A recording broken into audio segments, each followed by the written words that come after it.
souhaite nouer autour d'un jour une actu avec les Francas et qu'on a déjà commencé à travailler.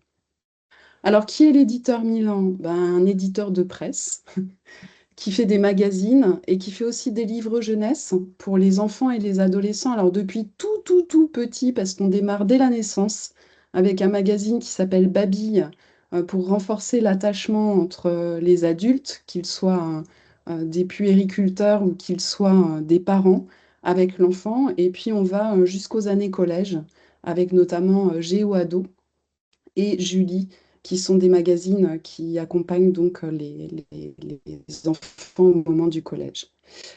On a des axes éditoriaux qui sont comparables à ceux de tous les éditeurs jeunesse quand on travaille sur l'apprentissage de la lecture ou sur l'imaginaire des enfants, mais on a aussi 4 axes qui nous sont un peu plus propres et qui ont toujours régi les productions de Milan. Le premier, c'est accompagner l'éveil des tout petits, donc une attention particulière portée aux bébés et aux enfants dès la crèche. Promouvoir l'égalité filles-garçons et lutter contre les stéréotypes, c'est vraiment un axe qu'on a beaucoup travaillé dans toutes nos publications, et notamment dans les publications Manon et Julie qui s'adressent plus spécifiquement aux filles pour leur donner de l'assurance et leur apprendre à porter leurs aspirations et leurs aspirations.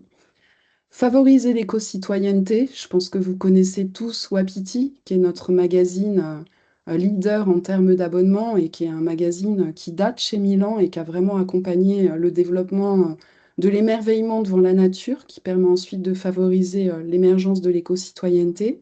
Et puis, encourager le développement de l'esprit critique, ce qu'on fait notamment au travers du magazine Un jour une actu, et aussi d'une chaîne YouTube qu'on a lancée il y a maintenant 3 ans, qui s'appelle Info ou Mytho, que je vous invite vraiment à aller regarder, parce que ce sont des modules courts qui s'adressent aux collégiens pour les aider à entraîner leur esprit critique. Et c'est vraiment des modules que vous pouvez utiliser de manière assez simple, je pense, dans le cadre de vos activités en accueil d'ados. On a un compagnonnage fort qui existe depuis l'origine de Milan. Milan, c'est une entreprise qui a un petit peu plus de 40 ans, qui s'est vraiment construite en compagnonnage avec les enseignants. Et aujourd'hui, on a encore un réseau qui tourne dans les écoles pour proposer les abonnements aux enseignants et qui recueille aussi beaucoup les besoins des enseignants. Et puis, on travaille beaucoup avec les mouvements d'éducation populaire, dont les Francas, et ça aussi depuis l'origine. Donc, on travaille notamment avec les Francas du Tarn-et-Garonne, puisque Milan est implanté à Toulouse. Donc, Lise Bataillé, que j'ai vue tout à l'heure, elle pourrait témoigner de ce qu'on a fait avec elle. Donc, on essaie de monter des actions comme ça de manière très locale. Et puis, on travaille aussi avec les Francas Toulouse. Je ne sais pas si Vincent Crameller fait partie des personnes qui sont là ce matin, mais on a mis en place un certain nombre de liens qui nous permettent d'intervenir sur la ville de Toulouse. Voilà, donc ça, c'est pour les actions très locales. Tout à l'heure, Hervé a parlé de ce qu'on avait fait avec vous au FIDEC. Et puis là, on va aussi travailler ensemble sur la refonte de votre guide BAFA, sur lequel Milan a été retenu pour travailler avec Vanessa Bardouil sur la refonte de ce guide. Voilà pour l'éditeur Milan. Bien sûr, si vous avez des questions, je les prendrai avec plaisir à la fin de l'intervention pour des besoins de précision. Alors maintenant, je passe plus sur le volet éducation aux médias parce que je voulais partager un certain nombre de données avec vous qui me paraissent assez structurantes. On a fait il y a 2 ans, je pense que les données sont encore largement véridiques aujourd'hui, enfin continuent à expliquer le quotidien des ados d'aujourd'hui. Donc il y a 2 ans, on a fait une étude qui portait sur 1000 ados 13-17 ans avec l'Institut CSA et YouTube, puisque elle servait à orienter notre chaîne YouTube, et on leur a posé des questions sur leur lien à l'actu. Il y a déjà un élément qui, pour moi, est très rassurant, que je trouve vraiment important. On a tendance à dire que de toute façon, maintenant, les ados, l'information, ça ne les intéresse pas. Et ben, c'est faux. Parce qu'il y en a 26% qui répondent que c'est très important et 57% assez important. Donc, l'information, le fait d'être informé, ben, c'est important pour eux. Alors, Le petit bémol qu'on peut mettre, c'est que l'information qu'il privilégie vraiment de manière très forte, c'est l'information liée au divertissement. Donc les infos sur le cinéma, les jeux vidéo, les séries, il le cite en premier à 47% et au total, il y en a 80% qui disent que c'est le type d'information qui est vraiment important pour eux. Donc on est vraiment sur une actu liée à leur quotidien et à leur divertissement. Et en même temps, c'est aussi probablement important pour eux parce que c'est ce qui leur permet de rentrer en relation avec leur père et de discuter entre eux. Donc c'est assez logique. Mais c'est vrai que l'actualité internationale, elle arrive très très très loin derrière, avec seulement 28% qui la citent comme étant important. Voilà, donc ça vous donne déjà une petite gradation. Ensuite, dans la consommation des médias, sans surprise, pour t'informer, qu'est-ce que tu utilises le plus? C'est les réseaux sociaux qui sortent en premier. Donc au total, 62% disent qu'ils s'informent via les réseaux sociaux. Et en premier, ils le citent à 40%. Mais là où il y a aussi une petite nuance, c'est qu'en fait, si on regarde le top 3 des moyens d'information, chez les 13-14 ans, le premier moyen d'information, ça reste les parents, ensuite les réseaux sociaux, puis la télévision. Le rapport s'inverse chez les 15-17 ans, où ce sont les réseaux sociaux qui sortent en premier, puis la télé, puis les parents. Mais vous voyez que la télévision et les parents, ça reste quand même des moyens assez importants de s'informer. Il ne faut pas penser que juste les réseaux sociaux sont utilisés par les ados pour s'informer. Donc c'est important de rétablir ce curseur-là et de voir que la conversation avec un adulte, en l'occurrence les parents, ça reste un moyen important d'information pour ces ados 13-17 ans. Alors là, ça nous fait un petit peu mal, nous, en tant que presse papier. Quel est ton format favori pour t'informer? À 84%, c'est le format vidéo. Donc là, clairement, c'est écrasant, avec un format texte qui n'est privilégié que dans 6% des cas. Donc ça nous oblige évidemment à revoir un petit peu notre production de contenu. Cela dit, on le fait déjà chez Milan avec notamment la série Un jour une question qui existe depuis maintenant 10 ans et qui répond à une question d'enfant sur l'actu. Donc là, clairement, on est bien dans ce format vidéo et c'est aussi pour ça qu'on a développé la chaîne YouTube dont je vous parlais, Info au Mytho, qui permet de répondre à cette demande. Mais vous voyez que le format vidéo est absolument écrasant. La confiance dans les médias, ça c'est vraiment intéressant parce que vous l'avez vu, hein, ils privilégient beaucoup les réseaux sociaux pour s'informer et pour autant ils ne sont pas complètement dupes puisque quand on leur pose la question est-ce que tu crois que tu peux avoir confiance dans les informations de tel ou tel canal, en fait la hiérarchie de confiance qu'ils mettent est assez semblable à celle des adultes avec la radio qui arrive en premier, la presse papier et la télévision qui sont pas très loin derrière, et les réseaux sociaux arrivent en bon dernier avec seulement 42% d'ados qui sont d'accord avec le fait que les réseaux sociaux sont fiables. Donc, ils consomment beaucoup les réseaux sociaux, mais ils gardent une forme de prudence par rapport à la qualité de l'information qu'elles leur délivrent. Perméabilité aux théories du complot. Là, c'est un petit peu plus inquiétant. Es-tu d'accord avec les phrases suivantes? On nous cache volontairement des choses, on ne nous dit pas tout sur les vaccins. Je vous rappelle qu'on était en 2022, donc très proche de l'épidémie de Covid. Les gens sont surveillés secrètement par les gouvernements. Ce sont des organisations secrètes qui dirigent le monde. 84% des adolescents interrogés croient ou envisagent la possibilité d'au moins une de ces affirmations. Donc il y a une très forte perméabilité à ce genre de phrase. Ce qui est un peu plus rassurant, c'est que on voit que l'éducation aux médias circule un petit peu quand même, puisque quand on leur pose la question, t'arrive-t-il de vérifier une information que tu reçois? Vérifies-tu une information avant de la partager? Vous voyez que ils sont très nombreux, très majoritaires, à nous dire qu'il leur arrive de vérifier une information souvent ou parfois. Alors ça ne veut pas dire que c'est complètement établi, mais malgré tout, ils le font. dans certains cas. Donc, il ne gobe pas tout. Et comment vérifies-tu une information? Eh ben, de manière écrasante, c'est en parlant avec les parents, 73% de citations, en croisant les sources dans 56% des cas.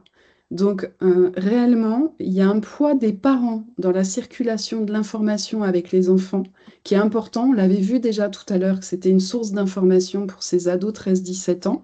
Et au-delà de ça, il y a aussi ce rôle-là de validation de l'information qui apparaît. Donc ça montre bien que les parents ont aussi un rôle à jouer important dans l'éducation aux médias de leurs enfants. Ce qu'on peut se dire aujourd'hui et ce qu'on observe, que ce soit auprès des ados ou auprès des plus grands, c'est que le rapport à l'information, il est en profonde mutation avec un morcellement du monde commun, une information de plus en plus fragmentée, le fait qu'on reçoit une information qui nous vient de la communauté à laquelle on appartient, ça c'est vraiment un phénomène qui prend de l'ampleur et qui est évidemment très préjudiciable à la qualité de l'information qui est diffusée. L'invective qui a remplacé le débat, notamment sur les réseaux sociaux. Donc, on se pose vraiment la question de où recréer des lieux de débat. Et ça, pour nous, chez Milan, c'est un point très important parce que, on estime que le débat est un très bon moyen de monter ses connaissances, de discuter, d'échanger. Donc, on a créé beaucoup de mallettes pour l'école, qui sont des mallettes débat. Et on laisse une grande place à cette technique pédagogique qui nous paraît être très importante pour faire mûrir l'esprit critique. Le plébiscite pour le format vidéo, on en a parlé. Alors, on doit en tenir compte, quand il y a 84% des ados qui disent que c'est leur format favori, on peut évidemment pas passer à côté, mais ça nous interroge aussi, parce que ce format, il est évidemment très court, c'est une nouvelle grammaire pour nous, c'est pas du tout la même chose de tourner une vidéo ou d'écrire un article, donc on a dû former les journalistes, on travaille beaucoup sur ces formats vidéo, et puis en même temps, on est parfois frustré parce que rendre compte de la complexité du monde en 1 minute 30, c'est pas d'une évidence totale. Ça nous oblige, nous, à nous adapter et puis aussi, parfois, avec ce sentiment de devoir faire l'impasse sur une forme de complexité qui existe et qu'on ne peut pas relater toujours avec ce format vidéo. Euh, on peut se poser la question du champ de l'information. Comme on l'a vu, les ados, ils privilégient beaucoup l'actu divertissement. Est-ce qu'aujourd'hui, il y a encore une hiérarchie de l'information qui est partagée par tous? Qu'est-ce qui a valeur d'information entre des adultes et des ados? Ça pose question. On voit aussi monter une méfiance croissante à l'égard des médias et des journalistes. Donc, c'est frappant, évidemment, dans toutes les études qui sont faites. Et ça pose la question de la reconnaissance de la profession, puisque il y a une éthique professionnelle quand même qui est liée au journalisme et qu'on ne peut pas forcément avoir quand on fait confiance à des influenceurs ou à d'autres personnes qui prétendent délivrer de l'information. Donc pour nous, c'est important de lutter contre cette méfiance ou en tout cas d'expliquer notre métier. L'arrivée de l'IA, évidemment, qui brouille encore plus les repères. Donc pour nous, c'est une vraie gageure, puisque cette intelligence artificielle, elle va permettre de produire de l'information à bas coût, pas forcément de bonne qualité, et puis évidemment avec tous les risques de voir circuler de l'information erronée. Et puis l'attractivité des théories du complot dont on a parlé, puisqu'elle a largement envahi les ados, pas que les ados d'ailleurs, ça envahit toutes les sphères de la société, mais on voit que les ados sont touchés aussi. Et la viralité qui est permise par les réseaux sociaux permet de les faire circuler très rapidement. Mais il y a des raisons d'espérer malgré tout. Parce que quand on a donné ce tableau un peu noir de l'information aujourd'hui, on peut aussi se dire que le fait d'avoir accès de manière gratuite à l'information qui peut circuler sur les réseaux ou sur le digital, c'est aussi une manière de rendre cette information très démocratique. Euh, Quand on était, nous, plus jeunes, Et ben, notre connaissance de l'information, elle dépendait, du journal qui pouvait traîner, sur, une table ou, de la qualité des programmes qui étaient vus à la télévision par les parents ou par, comment le CDI du collège était approvisionné. Donc il y avait quand même une forme de dépendance à un milieu social. Aujourd'hui, si on veut avoir accès à de l'info de bonne qualité et qu'on sait le faire, on peut le faire de manière, beaucoup plus démocratique et partagée. La deuxième raison d'espérer, c'est quand même qu'aujourd'hui, ben, les ados, ils sont pas dupes. Ils savent qu'il y a des fausses infos qui circulent. Ils savent, qu'on peut pas croire à tout et on voit que, ben, il leur arrive de valider de l'info, que, ils savent ce que veut dire croiser des sources. Donc, il y a quand même des choses, qui permettent de se dire qu'ils vérifient l'info, et que, ils savent à qui ils peuvent accorder, du crédit. Et puis, moi, je trouve qu'il y a un point, de levier qui est très fort en matière d'éducation aux médias, c'est de se dire que le dialogue en famille et avec d'autres référents adultes, il continue à compter et qu'on doit absolument l'exploiter justement pour faire un contrepoids, à la manière dont, les ados peuvent s'informer. Donc on a un rôle très important à jouer pour nous, éditeurs, à susciter le débat, à susciter la discussion en famille ou avec d'autres référents adultes. Et pour vous, Franca, en développant des lieux d'échange, lorsque vous avez des enfants ou des ados avec vous, pour aider à comprendre et à expliquer l'information. Je vous délivre juste 5 pistes, voilà, 5 pistes auxquelles on a pensé. Déjà, se redire que l'EMI, c'est à tous les âges de la vie. Parce que moi, je suis très frappée qu'à chaque fois qu'on parle de complotisme, de désinformation, et ben, à chaque fois on dit, ah, les jeunes d'aujourd'hui, quand même, ils se laissent berner, etc. En vérité, le fait d'être en proie à de la désinformation, ça concerne évidemment pas que les jeunes, les vieux aussi. Et en plus, c'est d'autant plus dangereux de focaliser ce problème de la désinformation sur les jeunes qu'en fait, pour les jeunes, à la limite, c'est l'endroit où on a le plus de moyens d'agir via l'école, via les centres d'accueil périscolaires, alors que par exemple, pour des retraités qui ne s'informent que sur leur communauté Facebook, ben, c'est beaucoup plus difficile d'aller chercher des endroits pour contrer la désinformation. Le deuxième point qui nous paraît très important, c'est que l'EMI, ça peut se pratiquer dès le plus jeune âge, et notamment en suscitant la curiosité des enfants. Et pour nous, chez Milan, on le fait beaucoup au travers de nos ressources documentaires. On a notamment une ligne en édition qui s'appelle Mes petits docs, qui permet de répondre aux questions des enfants dès la maternelle sur le monde qui les entoure et vraiment aider l'enfant à formuler ses questions, à s'interroger sur son rapport au monde. Pour nous, c'est vraiment moteur après pour développer l'esprit critique et pour avoir un socle pour installer ça. L'EMI, ben, dans tous les temps de la vie, oui, ça n'est pas qu'un sujet pour les enseignants, c'est aussi un sujet pour les autres éducateurs, pour les parents, pour susciter les débats et les échanges dans des cadres différents. L'EMI comme un élément du lien social et culturel, bah oui, parce que ça peut favoriser l'inclusion, de parler d'actualité avec des enfants qui peuvent en être éloignés pour partager de l'information. Donc, pour nous, ce dialogue, il est très important. Et puis, l'EMI, c'est aussi entraîner son esprit critique dans toutes les situations, même des situations qui ne sont pas forcément liées à l'actu. Par exemple, quand on fait des sciences, c'est aussi de l'EMI parce qu'on entraîne son esprit critique et qu'on développe des expériences, qu'on regarde ce qui marche pas. Et c'est la démarche scientifique est finalement une démarche qui est très propice, hein, au développement d'esprit critique et donc qui peut servir l'EMI. Voilà, j'en ai fini pour ma partie en vous donnant quelques clés sur la manière dont on conçoit aujourd'hui l'EMI chez Milan. Et puis je laisse Camille prendre la suite pour vous expliquer ce qu'on a en tête sur Un jour une actu, qui est donc notre magazine phare, notre noyau dur d'EMI chez Milan, même si évidemment on le fait sur d'autres supports.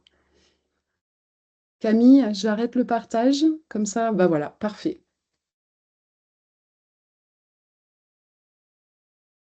Tu n'as pas ton micro, Camille. Ok, merci. Vous voyez bien mon partage là, c'est ok? Oui, Super. très bien, c'est bon. Alors voilà, Marianne vous a fait une présentation sur le lien finalement à l'information des ados. Nous, on s'adresse à la tranche d'âge qui est un peu en dessous, donc qui sont les 8-12 ans, donc c'est le cycle 3. C'est CM1, CM2, 6e, en gros. Et ben voilà, je vais vous montrer un petit peu ce que c'est que le titre Un jour, une actu, puisque c'est avec lui qu'on va vraiment porter cette éducation aux médias et à l'information. Et puis, vous montrer donc les déclinaisons et comment on porte notre objectif qui est assez simple, en fait, qui est d'apporter aux enfants une information qui soit de qualité et une information qui est pour but, de les accompagner dans leur découverte, progressive du monde, puisque c'est sûr qu'à 8 ans et à 12 ans, on n'a pas la même relation, à l'actu, donc on prend ça en compte. Et moi, je pense que c'est vraiment, une mission qui peut être partagée avec les centres de loisirs et les accueils périscolaires que vous gérez, parce que, d'après les enquêtes qu'on a menées, les enfants, aiment bien parler d'actu avec les adultes, avec leurs parents, comme disait Marianne, avec leurs enseignants et ça, on est déjà assez présent là-dessus, mais aussi beaucoup avec leurs animateurs et je vous dis ça parce qu'on a en effet, pas mal travaillé avec Lise qui doit être là et à qui je demanderai d'intervenir sur la fin de notre présentation pour vous parler un petit peu de ce qu'on est en train d'organiser avec Lise derrière votre dos, mais pour que vous y participiez bientôt. Alors, je vais aller un peu vite, hein, mais c'est pour vous présenter ce qu'on appelle la galaxie Un jour une actu. En fait, c'est un nom un peu pompeux, mais pour vous dire qu'un jour une actu, ça se décline sous différents formats et que tous ont un rôle particulier. Donc, on a le journal Un jour une actu, qui est un hebdomadaire papier qui est vendu sur abonnement aux écoles et aux particuliers. Et je reviendrai un peu plus dessus tout à l'heure parce que c'est quand même le cœur de notre offre. Et puis en le regardant d'un peu plus près, vous allez comprendre quelle forme prend notre démarche d'éducation aux médias auprès des enfants. On a aussi les vidéos Un jour une question dont vous a parlé Marianne, qui sont coproduites depuis plus de 10 ans avec France Télévisions et qui bénéficient vraiment une très grosse notoriété auprès des enfants. Donc on en est très fiers et du coup on, on sait aussi quelle responsabilité est la nôtre avec ces vidéos. Aujourd'hui, on en a plus de 1100. Je ne sais plus quel est le chiffre exact, mais on en a plus de 1100 et on en produit toutes les semaines des nouvelles. On a aussi les webinaires Un jour une actu direct. Alors là, je ne sais pas si vous en avez entendu parler puisque c'est vraiment une émission qui est à destination des classes. Elle est donc diffusée sur internet, en direct dans les classes et on rencontre pas mal de succès. On traite beaucoup de sujets d'éducation, morale et citoyenne, et à l'intérieur, bien sûr, d'éducation, aux médias par ce webinaire qui dure une trentaine de minutes. On a les hors-séries Un jour une actu, le MAG, qui explore l'actualité par le prisme de l'histoire et de la géographie. Je vais vite parce que c'est pas forcément ce qui va vous intéresser le plus.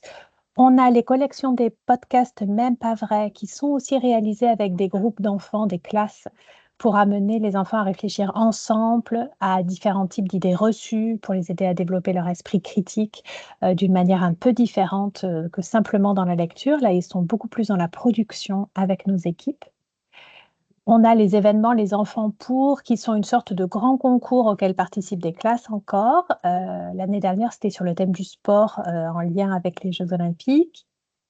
On a les hors-séries d'enseignement moral et civique, les essentiels d'un jour une actu, qui sont à destination des classes aussi, et dans lesquels on a beaucoup de thèmes en lien avec l'éducation aux médias. On a fait un numéro sur c'est quoi les médias, sur c'est quoi un citoyen, c'est quoi la liberté d'expression, c'est quoi les réseaux sociaux. Donc on arrive à aller voir beaucoup de sujets qui concernent les enfants assez jeunes et qui forment en quelque sorte leur esprit critique et leur capacité à s'intéresser à l'information. Et puis pour finir, on a le site unjourunactu.com qui fait le lien et qui abrite tous ces contenus avec un espace dédié aux enfants et aux familles et aux adultes et un autre espace pour les enseignants duquel vous pouvez vous emparer également, hein, puisqu'il suffit juste de s'inscrire. Ce sont des espaces gratuits et dans lesquels il y a pas mal de contenus qui peuvent être intéressants pour justement nourrir le dialogue entre les enfants et les adultes, la famille ou les autres référents adultes dont parlait Marianne et dont vous êtes en fait, tout simplement. Donc, vous avez une vision globale d'un jour, une actu. J'entre un peu dans le détail de l'hebdomadaire. Je ne sais pas si vous le connaissez. Donc, l'objectif d'un jour, une actu, l'esprit du titre, c'est vraiment de dire que nos enfants vivent dans le même monde que nous, que c'est un monde complexe et ce n'est pas juste un décor pour eux. De ce fait, Un jour, une actu, il propose de leur donner des clés de compréhension de ce monde avec des articles très variés, mais qui peuvent aussi bien parler de politique, de nouvelles technologies, de culture, dont on sait qu'ils sont très friands, de découvertes, scientifiques ou pas. Et tous ces articles, ils vont progressivement aider les enfants à trouver leur place dans le monde, à connaître ce monde et à accepter qu'ils en font partie. Au passage, bien sûr, et en creux, ils vont aussi découvrir ce que c'est que l'information, ce que c'est qu'une information de qualité produite par des journalistes. Et ça, c'est pas peu important, comme vous l'a montré Marianne. Et au fil de l'année, toujours dans cette idée de créer un dialogue, on veille à traiter des sujets d'actu du monde des adultes et des sujets d'actu qui sont issus de leur monde à eux ou qui les concernent directement. Donc, on peut aussi bien leur parler, cette année par exemple, des élections américaines, des conflits au Moyen-Orient, mais aussi de sport, d'Halloween, ou pour être un peu plus dans la saison de Noël, évidemment. Et alors, la particularité d'un jour une actu, c'est que c'est un magazine qui se déplie. Alors, attendez, je vais en prendre un pour vous montrer. Donc, un jour une actu. Et quand on le lit, on l'ouvre comme ça, on a un article ici, et puis si on l'ouvre dans l'autre sens, ça devient un grand poster, tellement grand qu'il ne rentre pas dans mon écran. Bon. Donc, comme vous voyez, ça donne un grand format poster qui est pratique pour être posé sur une table, pour pouvoir le lire à plusieurs, en faire un sujet de discussion en groupe. C'est aussi un format pratique pour être affiché, par exemple, sur les murs d'une pièce à l'école. On a vu, moi, on m'avait envoyé des photos d'une école qui les avait mis sous protection plastique et qui les avait affichées dans une cour, hein, selon les thèmes qui peuvent intéresser les enfants. Donc, c'est assez sympa parce que ça prolonge la durée de vie au-delà de la semaine d'actu du numéro. Et comme je vous l'ai dit aussi, c'est un rendez-vous hebdomadaire. On pense que c'est vraiment le rythme qui convient le mieux à l'enfant, beaucoup plus que le quotidien. Bon, ils n'ont pas non plus besoin de consommer de l'actualité tous les jours. L'important, c'est qu'ils aient des informations de base pour s'ouvrir au monde. Donc l'année dernière, Un jour une actu a fêté ses 10 ans. Donc c'est 10 ans d'expérience qui nous permet de mettre tous les sujets à hauteur d'enfant. Donc les plus durs, comme les attentats, comme les guerres. Alors pour traiter ces sujets, on a dans notre escarcelle plein de techniques qui ont fait leurs preuves, qu'on a vraiment testées auprès des enfants. Par exemple, quand une actu est trop choquante, on sait que le recours à l'illustration peut être une bonne solution. Alors je ne sais pas si c'est pas trop petit sur vos écrans, mais vous voyez là un article sur ce qui se passe au Liban. On a mis quelques photos du réel, mais dès que le sujet était trop dur, on est passé par de l'illustration pour mettre un petit peu de distance. On a d'autres soucis en notre possession. On peut aussi entrer par les sujets par l'angle de la solution. Donc quand on a un constat qui paraît sans issue, comme c'est parfois le cas avec les questions particulièrement anxiogènes liées au réchauffement climatique, on peut aborder le sujet en évoquant une solution ou une manière de s'adapter au problème. L'idée, c'est de montrer aux enfants que les adultes, ils travaillent, ils cherchent, qu'ils ne baissent pas les bras, même quand c'est compliqué. Alors, on a pu parler de certaines villes qui mettent en place des choses pour faire face aux canicules. Voilà, ce sont des exemples. On propose aussi des posters cartes, des sujets scientifiques. J'entre pas dans tout le détail, le temps file, mais Ce que je voulais vous dire, c'est qu'au-delà de ça, Un jour une actu, c'est aussi beaucoup de sujets qui sont très enthousiasmants et qui ont trait à la science, à la culture, au sport, aux technologies et que c'est aussi en traitant ces sujets-là qui parlent vraiment aux enfants, qui les animent, qu'on les accroche à l'actu et qu'on leur donne l'envie de faire le petit effort supplémentaire pour s'ouvrir un petit peu au-delà de leur cercle. Et ça, c'est vraiment quelque chose qu'on constate, avec les enfants, qu'on peut interroger. Et de plus en plus, on travaille à faire d'Un jour une actu un point de rencontre entre les 2 univers, celui des adultes et celui des enfants. Cette année, donc, on a traité tous les grands sujets d'actu qui ont animé les journaux adultes. On a fait l'Ukraine, l'élection américaine, les manifestations d'agriculteurs, le Vendée Globe. On les a tous traités, ces sujets. Mais en parallèle, on a aussi veillé à traiter les sujets d'actu qui font parler les enfants, comme Inoxtag qui a gravi l'Everest, comme Aya Nakamura, leurs stars en fait, Jul, Squeezie, Noxtag, Mbappé.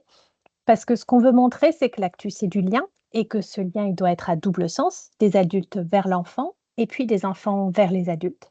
On sait que souvent les enfants, dont vous vous occupez, eh bien, ils se confient beaucoup à vous, ils vous posent des questions, ils viennent chercher, votre validation de certaines informations qu'ils ont entendues. Ben, nous, ce qu'on pense, c'est que ça pourrait être, sympa, que ça aille aussi dans l'autre sens, que vous-même, vous découvriez des éléments de leur monde et que vous ayez envie de leur en parler pour, savoir ce qu'eux, ils ont à vous en dire et en quoi ça les anime, en quoi ça leur donne une clé de compréhension du monde et que ça vous en donne une, à vous aussi. Alors, je vais aller beaucoup plus vite pour vous présenter Un jour une actu, très rapidement. Donc, je vous l'ai dit, les posters.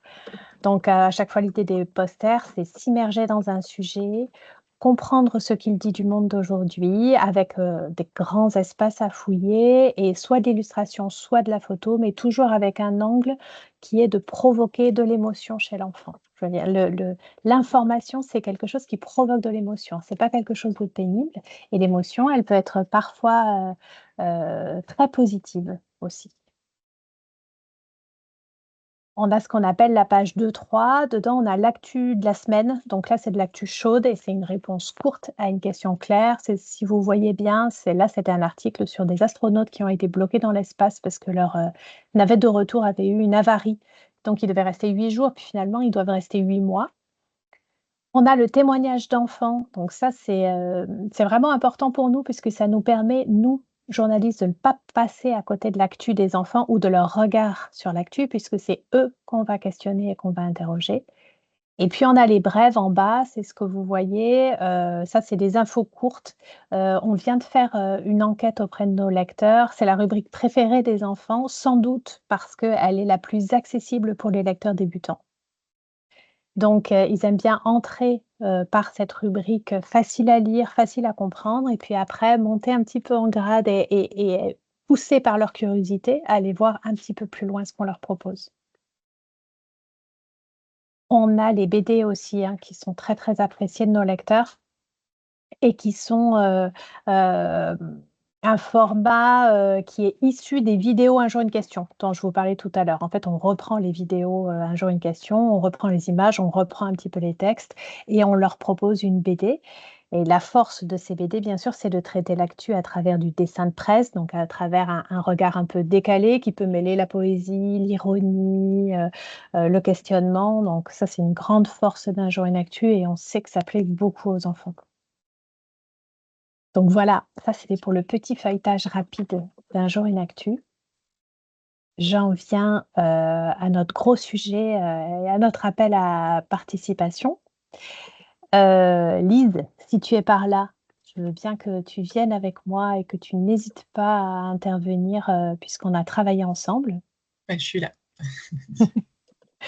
Alors notre idée, c'est on avait envie, de pousser un petit peu plus loin notre projet autour de l'éducation aux médias et ce qu'on a vu, c'est que les enfants, ils ont une relation particulière aux enseignants, qui est quand même une relation très hiérarchique, où ils ont vraiment très envie de plaire à leur enseignant, où ils sont formés à avoir une certaine façon de réfléchir et une certaine façon de s'exprimer quand ils sont avec leur enseignant. Et qu'en fait, quand ils sont avec les animateurs des centres de loisirs ou des centres d'accueil périscolaire, ils sont beaucoup plus libres de parler de ce qui les questionne. Ils se sentent beaucoup plus libres d'aller dans vraiment une relation plus équilibrée à l'adulte avec vous.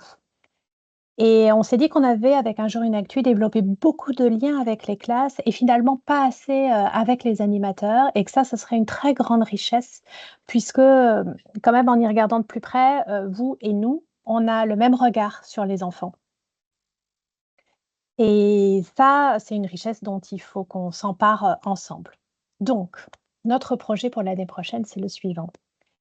On voudrait concevoir 3 numéros par an d'Un jour une actu avec des enfants de centres d'accueil périscolaire des Francas. Et notre volonté à travers ces numéros, c'est de découvrir quelles sont les véritables actus des enfants, c'est-à-dire celles qui les intéressent vraiment, en dehors de tout ce qu'on leur présente comme important et de tout ce qu'ils pensent qu'ils devraient nous répondre comme sujet d'intérêt pour nous plaire. On veut vraiment aller entrer dans une écoute des enfants dont ils n'ont peut-être pas tant que ça l'habitude, de la part des adultes. Donc, nous journalistes, nous nous engageons dans ces numéros à mettre nos compétences de journalistes justement au service de leur centre d'intérêt et de leur vision du monde. Ce sera donc des numéros qui seront coécrits et, petite particularité, qui auront vocation à être lus par tous les abonnés d'Un jour une actu. Donc il faut à la fois que ça laisse toute la place aux enfants et à la fois que ce soit d'une qualité, de la même qualité que les autres numéros d'Un jour une actu et c'est là où on a un gros défi à relever ensemble. Donc on y a travaillé, on a commencé à y travailler avec, Lise. Et on en a convenu, on a listé tout ce qui pouvait nous empêcher, d'arriver à bien faire ces numéros et voilà, on a convenu ensemble que pour, y arriver, il fallait d'abord mettre en place un dispositif vraiment exigeant, qui nous amène, vous animateurs et nous journalistes, à former des enfants de 10 à 12 ans à ce qu'est l'actu et à ce que sont les pratiques journalistiques avant de finalement co-construire un numéro ensemble. Je ne sais pas Lise si tu veux ajouter quelque chose? Oui, on a en tout cas, effectivement, bah, mais j'imagine ça parle à tout le monde, cette idée de se dire: «Ben, on ne peut pas arriver et faire, co-construire un journal s'il n'y a pas eu un travail, avant avec les enfants et qui s'adapte aussi à tous les différents territoires». On a échangé sur le fait que l'actu, serait peut-être, très locale, mais du coup aussi intéressante pour les autres enfants, parce que ça parle des enfants. On a échangé sur toutes ces questions-là et après j'imagine il y aura plein de choses qui peuvent être, hem, qui sont travaillées dans les différents départements, au niveau des Francas, des centres de loisirs et cetera, sur la question de l'éducation média et de comment est-ce que tout ça peut servir à la construction de ce projet un peu spécifique avec l'objectif Un jour une actu, et que ça puisse se croiser. On s'est aussi rendu compte qu'il y a à la fois cette comme tu l'as dit tout à l'heure Camille, comment dire? De cohérence sur, les constats qu'on peut faire, ou en tout cas les envies et comment on considère les enfants, j'ai envie de dire. Et aussi, des métiers et des objectifs aussi différents, avec, comme pareil tu l'as posé, l'objectif de qualité du journal, au bout, avec l'idée que ce soit pas un journal, du centre de loisirs ou un journal comme des journaux de classe. Donc, et comment nous, on croise nos objectifs, pédagogiques, de vacances ou de centres de loisirs et cetera. Donc, il y a tout ça qui est aussi à bien formaliser ensemble pour être sûr qu'il y ait à la fois une entente au niveau des adultes sur, pourquoi on le fait, et comment, et qui correspondent à ce qu'on veut faire avec les enfants, quoi. Et voilà. Ouais, on va croiser, différents objectifs. Il faut que ces journaux, ce soit une super expérience pour les enfants qui vont les écrire avec nous et il faut aussi que ce soit une super expérience pour les enfants qui les auront pas écrits avec nous et qui vont les lire parce qu'ils vont les recevoir dans leur abonnement. Donc c'est ça qu'on doit croiser ensemble et qu'on a commencé à faire avec Lise. Et pour l'instant, on a encore du travail pour concevoir les séances préalables à la séance d'écriture, en fait, les séances d'EMI, pour leur expliquer ce que c'est que l'information, ce que c'est qu'une actu, la différence avec juste un sujet documentaire qui les concerne, comment on fait pour que l'information qu'on apporte, elle soit utile au plus grand nombre. Donc ça, il va falloir créer des séquences, des séances avec vous pour préparer. Et on va faire un premier numéro, cette année, c'est Lise qui va nous accompagner, puis on va voir dans quel centre, on va le faire avec des enfants, un petit peu pour faire un 1er test. Mais dès l'année prochaine, on sera à la recherche d'animateurs, de centres de loisirs qui auront envie d'être partenaires de cette, aventure et dans ce cas-là, on reviendra vers vous pour faire un appel à participation, à volontariat, pour faire vivre cette aventure-là, aux enfants et aux jeunes dont vous vous occupez. Merci Mélanie. Voilà, j'ai fini pour moi. Si vous avez des questions, aussi bien sur la présentation de Marianne que sur la mienne, c'est le moment. T'as Guillaume aussi Alors. qui est partant. Ouais, merci Guillaume, je note. Pour répondre à Marianne, à ta question tout à l'heure, donc il y avait bien Lise, ça vous l'avez vu, et Ouais. Vincent n'est pas là aujourd'hui. En revanche, Guillaume représente les Francas de Haute-Garonne. Voilà. Très bien. Le sud-ouest est en force. Ah ouais, toujours. En tout cas, merci beaucoup. Là, ça va être hyper frustrant parce que vu la richesse de la présentation, et je pense que notamment sur pris la présentation initiale là, sur votre vision de l'éducation aux médias et à l'information, c'est vraiment ça nous parle beaucoup. Je disais avant que vous arriviez qu'on sort d'une formation radio à Saint-Nazaire dans une radio éducative qui s'appelle La Tribu, où d'ailleurs on a rencontré quelqu'un qui a priori va travailler avec vous prochainement sur les podcasts, qui s'appelle Julien Mock. Oui, tout à fait, ouais. Ouais. Voilà, donc c'est marrant parce qu'il y a toujours des croisements comme ça, on se retrouve. Voilà. Donc, mais je ne vais pas monopoliser la parole parce que place aux questions s'il y en a. Donc, en tout cas, vous l'avez déjà senti dans les petits commentaires. Je pense que il y aura des candidats et des candidates pour travailler avec vous. Mais ça, Marianne, on s'en était déjà parlé. J'étais pas inquiet là-dessus. Donc, allez-y pour les interventions. Si vous avez des choses des témoignages complémentaires ou des questions. Alors Guillaume, ouais. Et vous vous présentez quand vous intervenez, vous dites. Bonjour Guillaume, animateur départemental sur la D de Haute-Garonne. Moi je trouve le projet extraordinaire, vraiment. Et puis, alors moi ça fait sens, surtout sur le côté un jour une actu, nous on le mobilise déjà sur les parcours laïcs et citoyens qu'on fait avec le conseil départemental.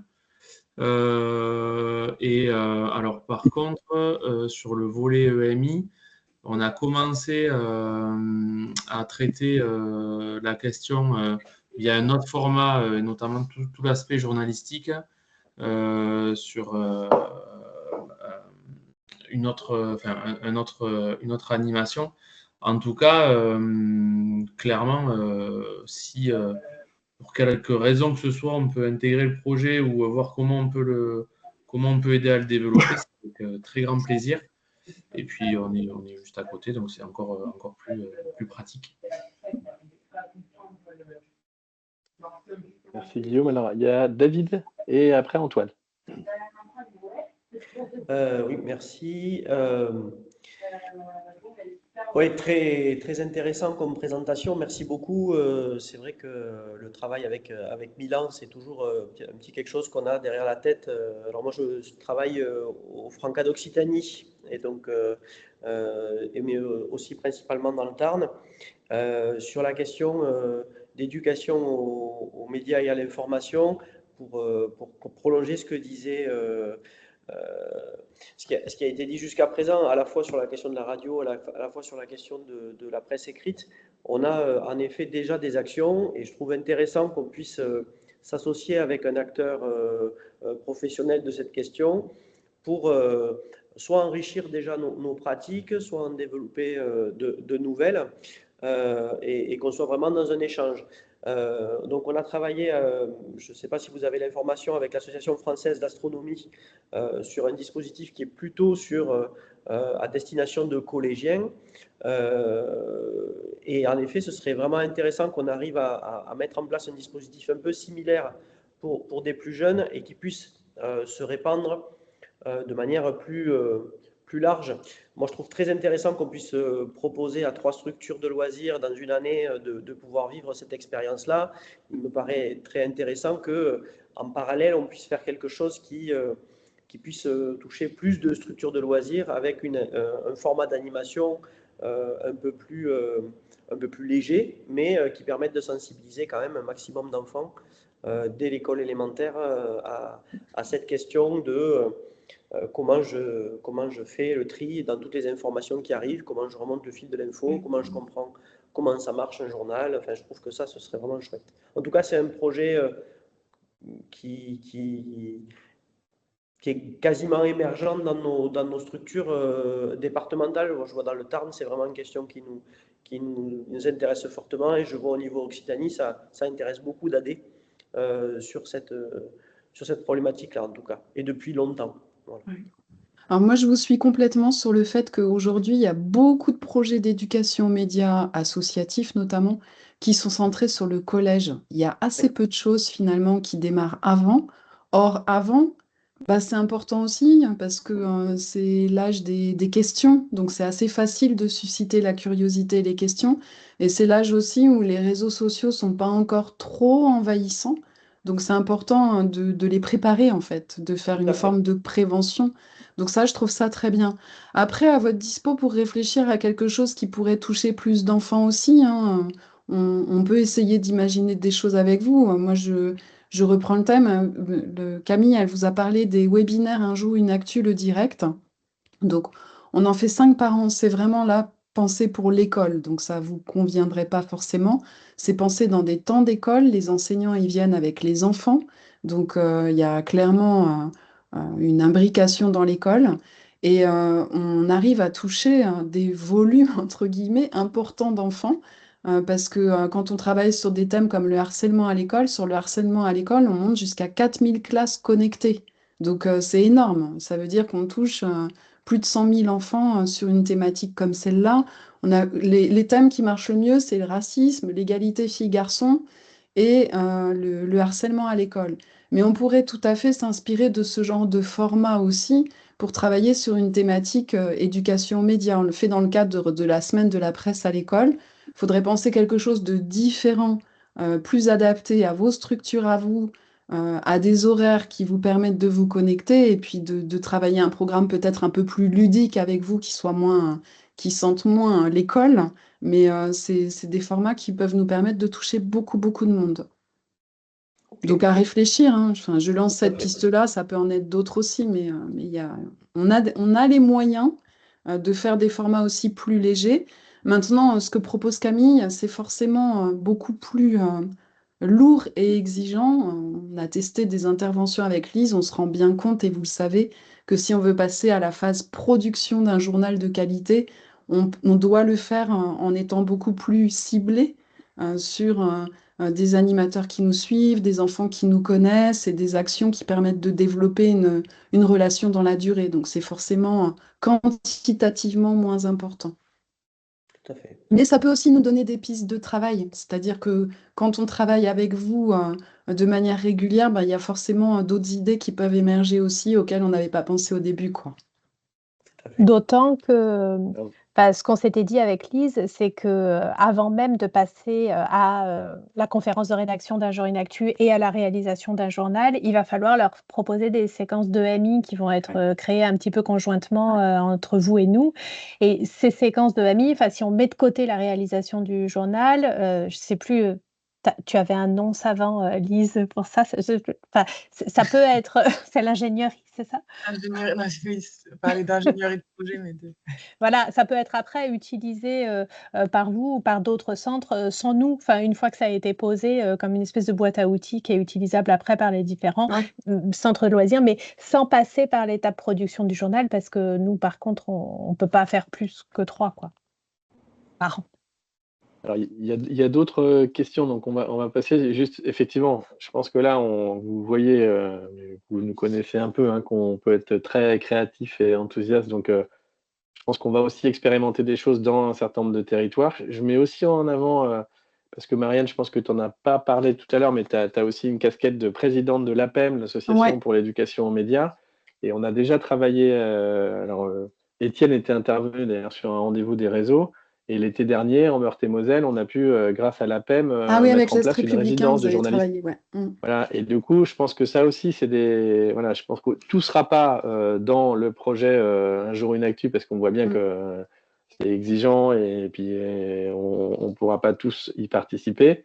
Mais il y a aussi d'autres moyens. Et puis je voyais dans les commentaires, est-ce qu'on peut créer des podcasts par la suite? C'est Mélanie qui posait cette question. Et justement, hier, quand on était avec Julien Mock à Escalado, là, à Saint-Nazaire, il a, lui, créé une série de podcasts avec des jeunes de la radio, la tribu. Donc voilà, on est en train d'ouvrir un champ qui va pouvoir s'exprimer de manière assez différente. Alors, il y a Antoine de l'Ariège, donc on reste en Occitanie, puis après on ira en Vendée Incroyable. avec Aline. Oui, bonjour. Donc voilà, Antoine, animateur départemental des Francas de l'Ariège. Alors nous, on n'a pas de centre ou d'ALAE en gestion directe, donc ça c'est un peu plus compliqué du coup pour pouvoir mener une action avec les CM2. Mais j'ai vu que le projet concernait aussi les 6e et en ce moment on est pas mal en contact avec le collège de Saint-Giron où justement une grosse montée des idées, des idées d'extrême droite, des idées de complotisme. Et du coup, moi, c'est vrai que quand j'entends ça, ça me fait écho, ça me parle. Notamment, quand on questionne beaucoup les jeunes dans ce collège-là, on se rend compte qu'il y a une seule source une source vraiment principale qui sont les réseaux sociaux et les parents. Mais du coup, le problème, c'est que les parents, j'ai envie de te dire, ne contredisent pas les idées, on va dire, de complotisme. Et du coup, je trouve que c'est assez intéressant peut-être à voir, enfin, le documentaliste du coup de ce collège est hyper impliqué justement dans des projets comme ça. Là, moi, je vais intervenir du coup avec les 4e et 3e, donc sur un autre projet de lutte contre les discriminations et notamment le racisme. Et ça me semble du coup assez intéressant de pouvoir justement les éveiller à d'autres sources et aussi à comprendre comment ça fonctionne le journalisme et faire attention à tout ça. Voilà. Ouais. Donc là, c'est pas forcément une proposition, mais Antoine, je vous mais conseille peut-être. vraiment d'aller regarder notre chaîne YouTube Info ou Ouais, Mytho, ouais, qui est vraiment centrée sur les collégiens avec des formats courts, des de théorie du compte. Vous pouvez peut-être trouver des ressources intéressantes pour ouais, vous aider dans votre lien au collège, là. Donc ça, je vous carrément. laisse faire. Ouais, Accès totalement gratuit, vous y allez comme vous voulez et vous verrez ouais, ouais. peut-être des choses qui peuvent vous intéresser pour vous aider à soutenir des actions avec eux. Ouais, je suis allé voir tout à l'heure un peu, effectivement. Alors, on quitte l'Occitanie et on va en Pays de la Loire. Aline. Ouais, Pays de la Loire, donc Aline Boesle, je suis chargée de mission au Franca de Vendée. Et pour le coup, ça tombe très bien que je prenne la parole après Antoine qui parlait de lutte contre les discrits, préjugés, etc. Puisque un peu dans le fil de ce que disait David, d'avoir des interventions qui sont un peu plus dispersées dans le territoire. On n'a pas de site en gestion directe, nous non plus. Mais du coup, on a mis en place là une action phare autour de la lutte contre les discriminations et les préjugés qui s'appelle la Color of Fraternity, donc qui est une action événementielle. Et à côté, des actions itinérantes qui s'appellent le Color of Fraternity Tour, où on intervient avec de 9 jusqu'à 14 ans sur des animations dans les structures, sur la lutte contre les discriminations et préjugés, et avec un temps d'animation de quasiment 2 heures, avec des discussions à visée philosophiques. On leur fait travailler aussi sur des petits formats de BD, genre des strips sur la thématique. Et ils en sont venus à des échanges autour de, par exemple, est-ce que le jugement mène au harcèlement? Et qu'est-ce qu'il y a eu d'autre? Le jugement est-il toujours négatif? Et il y en a certains autour de la question de la rumeur, notamment. J'ai trouvé ça assez sympa. Où est-ce qu'elle est? Comment rétablir la vérité face à une discrimination due à une rumeur? Et donc tout ça, c'est compilé dans notre petit Color of Fraternity Tour, là, le petit carnet de bord. Et là, on en a fait 5 interventions sur l'année. On espère pouvoir perdurer l'année prochaine, mais je pense que ouais, votre action en parallèle, il y a des choses ça Ouais. bouille dans ma tête là. Voilà. Vous pourriez nous le faire passer, Aline, votre book, je ne sais pas comment vous l'appelez, votre carnet de bord. Ça nous Bah, faudrait que intéresserait je bien de voir scanne ça. parce qu'il est grand, vous voyez. Et à l'intérieur, on peut voir voilà, des petits strips qui ont été faits par les jeunes sur les temps Ah, c'est d'intervention. super. Mm. Et puis, donc, ça complète aussi avec des temps d'improvisation. Je leur donne une situation de départ autour d'une discrie. Ça peut être n'importe quoi sur la grossophobie, sur l'égalité filles-garçons, etc. Et la consigne de chacun des petits groupes, ils doivent jouer la situation et imaginer la chute, imaginer la fin. Ouais.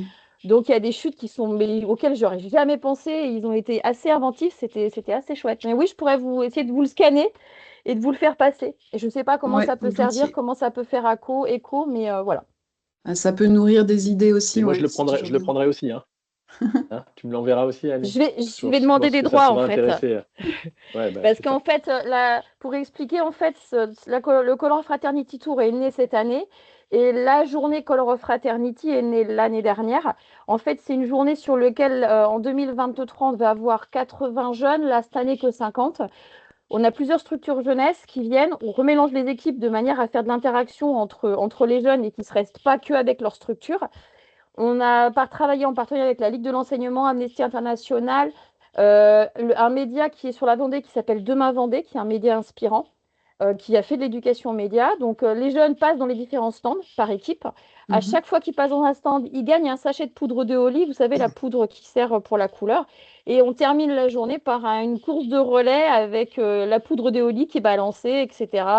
Et puis, on passe la soirée ensemble autour de quelque chose de plus festif, entre guillemets. L'après-midi, Ok. c'est plutôt des temps de réflexion sur des thématiques spécifiques. Et donc voilà. Ok. Alors, et donc, il y a Antoine qui te fait une offre d'échange de pratiques. Alors, on va s'acheminer vers la fin, donc c'est un peu frustrant. Il y a Bernard, donc on change de région, on passe en Auvergne-Rhône-Alpes. Oui, merci, bonjour.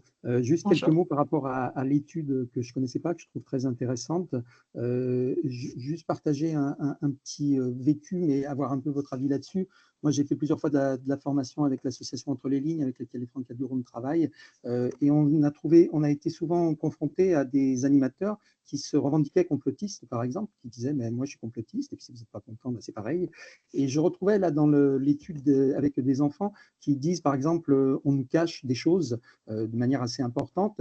Et je trouve, mais je pense que vous êtes là-dessus, c'est-à-dire qu'en termes de méthode, il me semble que c'est important de partir de ce que les gens, quand ils disent ça, qu'est-ce qu'il y a derrière? Et ce n'est pas forcément toujours quelque chose de complètement négatif. Moi, j'essayais d'intervenir sur la question du doute. C'est intéressant de douter, de se poser des questions. Oui, c'est vrai qu'il y a eu des secrets d'État, il y a des choses qu'on nous a cachées.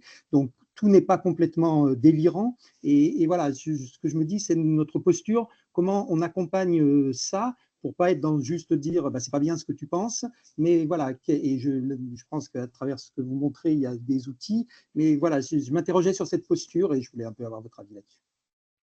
Oui, ben, c'est exactement ce que vous dites. De toute façon, quelqu'un qui croit dur comme fer à une théorie du complot, ça sert à rien d'aller frontalement lui dire tu es idiot et ce que tu penses n'est pas juste et n'a pas de sens, etc. De toute façon, on nous cache des choses. J'ai envie de vous répondre, oui, forcément, on nous cache des choses. La question, c'est jusqu'à quel point on est envahi par ce sentiment-là et on ne croit plus en rien et on se réfugie dans des théories du complot qui deviennent de plus en plus délirantes et qui se répondent entre elles. C'est-à-dire que quelqu'un qui adhère à ce genre de communauté, ensuite il se fait polluer par plein d'autres théories du complot et ça devient une espèce d'écosystème auquel il est très dur d'échapper. En fait, moi je pense qu'il y a ce qu'on se disait tout à l'heure avec David, démarrer très tôt, dès l'école élémentaire, avant que la pollution atmosphérique des réseaux sociaux ne soit trop présente. Ça me paraît essentiel. Et puis effectivement, quelqu'un qui vient vous dire que il croit à telle ou telle chose, plutôt en discuter avec lui, mais comment tu es arrivé à avoir cette opinion-là? Pourquoi tu crois à ça? Essayer d'en discuter et d'en débattre. Ce qui est souvent plus facile à faire en individuel qu'en collectif aussi.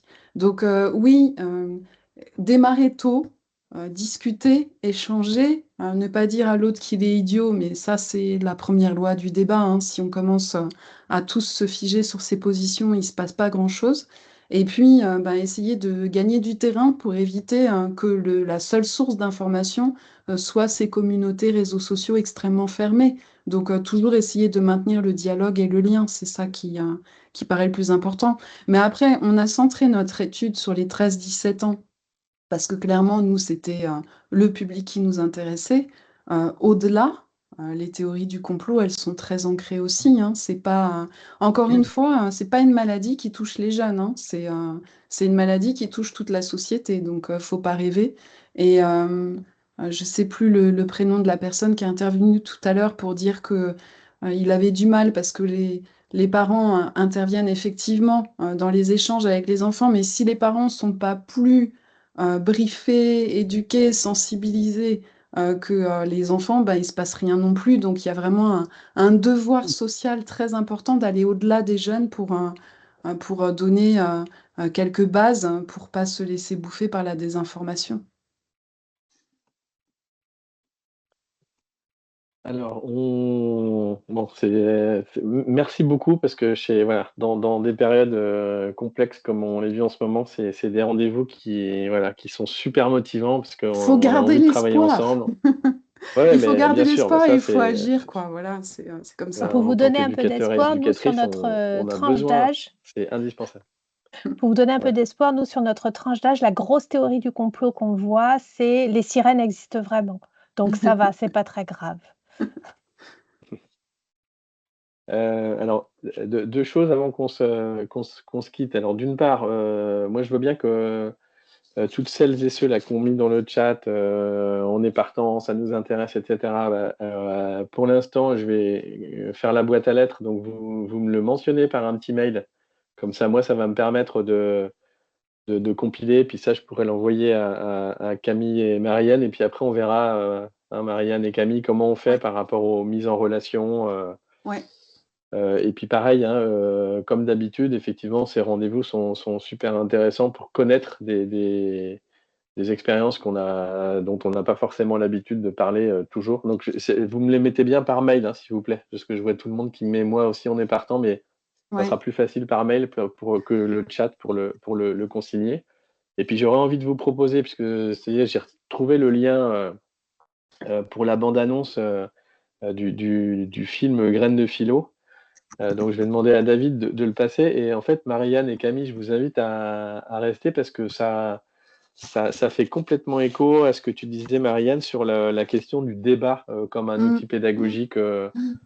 Voilà. Donc, je veux bien qu'on regarde ça. Ça dure 1 minute. Oui, merci. Voilà. Et puis après, on se fera une petite conclusion. N'oublie pas, David, de partager le son quand il te demande là l'option.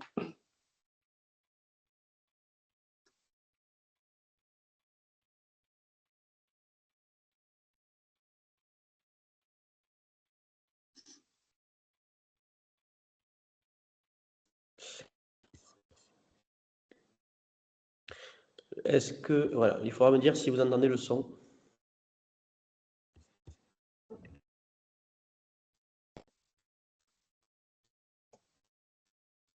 Non. On n'entend pas le son. Non, pas de son, David.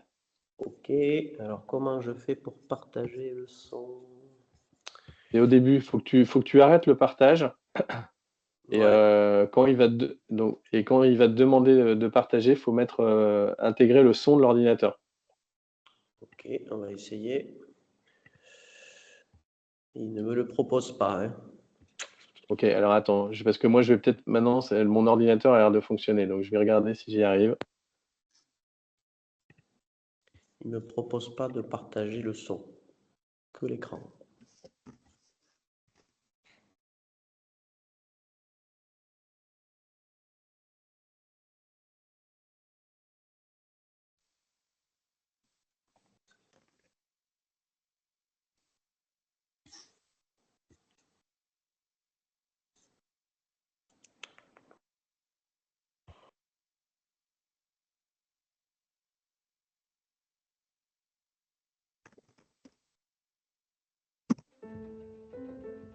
D'abord, ça, c'est Socrate. Donc, c'est un petit personnage et dès qu'on l'a, on peut parler. Mais donc, si tu l'as pas, tu parles pas. La commune de la Couronne, depuis 2013, s'inscrit dans le cadre donc, des projets éducatifs de territoire. Et donc, c'est dans ce cadre-là, à partir de 2020, qu'on a souhaité mettre en place donc, ces ateliers donc, philosophiques. Donc, au début, c'était plus un peu de la découverte et aussi un peu de la recherche pour eux, se dire qu'est-ce que c'est que la philosophie, qu'est-ce qu'on vient faire finalement dans ces ateliers-là. Et puis progressivement, à travers des jeux, des affiches, des supports différents, les amener à argumenter, à problématiser, à conceptualiser aussi. Je vais aller essayer de vous poser la question sur cette image. Qu'est-ce qui correspond au sport? J'ai des joueurs qui jouent au basket. Du coup, je crois que c'est un sport, le basket. C'est des personnes qui jouent à la pétanque. Pour moi, un sport, c'est vraiment où tu bouges, où tu fais vraiment des efforts, en fait. Ça peut être un sport parce que j'ai déjà joué à la pétanque, c'était un peu dur. Moi, la pétanque, je sais que c'est un sport parce que j'ai pris des cours de pétanque. Non, moi, je suis pas du tout d'accord avec Robin. Je prends des cours de guitare, la guitare, c'est pas un sport. Je me rends compte, c'est qu'en animant des ateliers comme ça, vraiment, on libère la parole. Il y a plein de choses qui sortent et qu'on n'aurait pas imaginé entendre. On est tous différents et on a le droit de faire ce qu'on veut. On a le droit d'être tranquille. Le fait de pouvoir vivre davantage de temps comme cela, ça permet de partager avec d'autres enfants ces modalités en fait de discussion qui ne sont pas forcément venues par les autres. Je pense que c'est vraiment très important. C'est le fondement de l'école, c'est le socle de l'école, c'est la grande direction de l'école, c'est permettre à un citoyen d'exercer sa liberté. Donc on est vraiment au cœur du programme scolaire. La philosophie, c'est quand on pose des questions mais qu'il n'y a pas de réponse. Oh, alors on fait que poser des questions. Bon, bah alors, quelle heure il est? Pas de réponse. On en discute. Ah bon, d'accord. Et finalement, il n'y a aucune réponse. On ne juge pas les réponses des autres. Ça renouvelle des grands questionnements sur la philosophie. Est-ce qu'on peut faire de la philosophie en jouant? Est-ce que ça peut être un jeu intellectuel? Est-ce que l'effort peut être un jeu? Des fois, Lorelai, elle nous posait des questions, on devait y répondre. Des fois, c'était des débats mouvants. Mais on partait jamais de la même chose. On ne partait pas de la même chose. Est-ce qu'on arrivait au même genre de choses? Bah oui, on arrivait à la philosophie.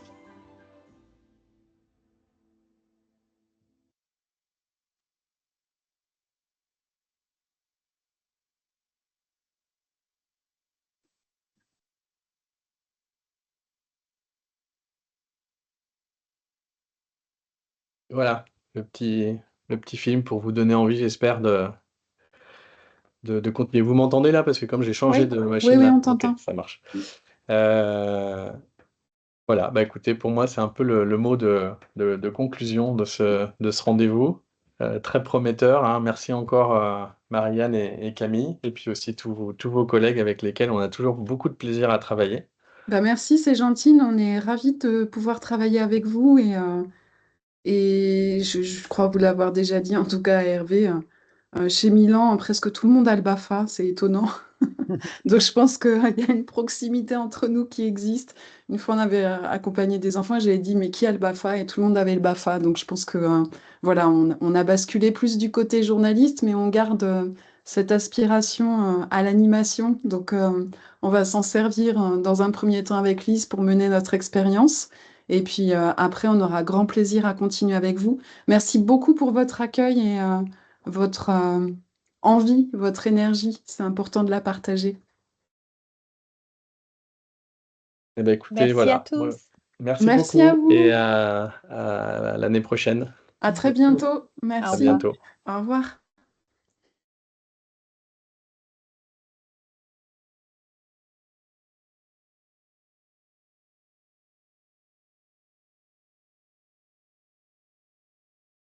Alors, j'éteins l'enregistrement. Hop.